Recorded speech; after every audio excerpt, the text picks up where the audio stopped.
Leedukate jõululauad täituvad seenehooajal kogutud metsahõrgutistega ja seal kutsuvad kogenud korilased inimesi üles võtma korve ning minema metsa värskeid kukeseeni korjama.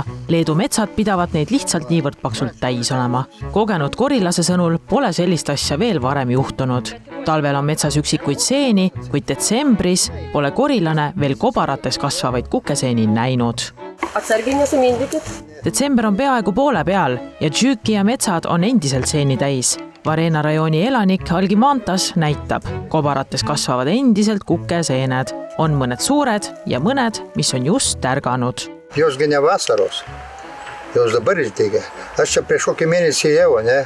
Tai šitų nebuvo. Tunnike metsas ja saab seeni korraliku lõunasöögi jagu. Tõsi, seened on märjemad kui suvel. Kui nädal tagasi Leedus sadas tugevalt lund, kattis lumiga Tšüüki ja metsi, nii et kukeseened said märjaks.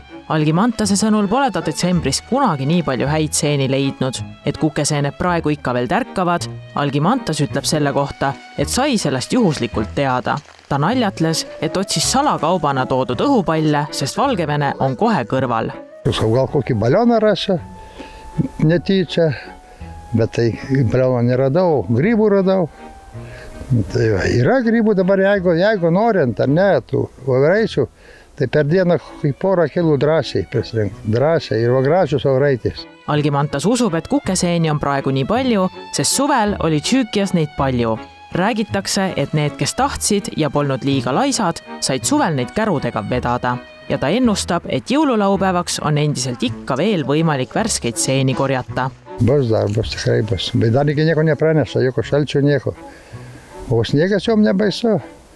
Sniegą užmetė, jom ten šilpa gerai ir sėdė po sniego.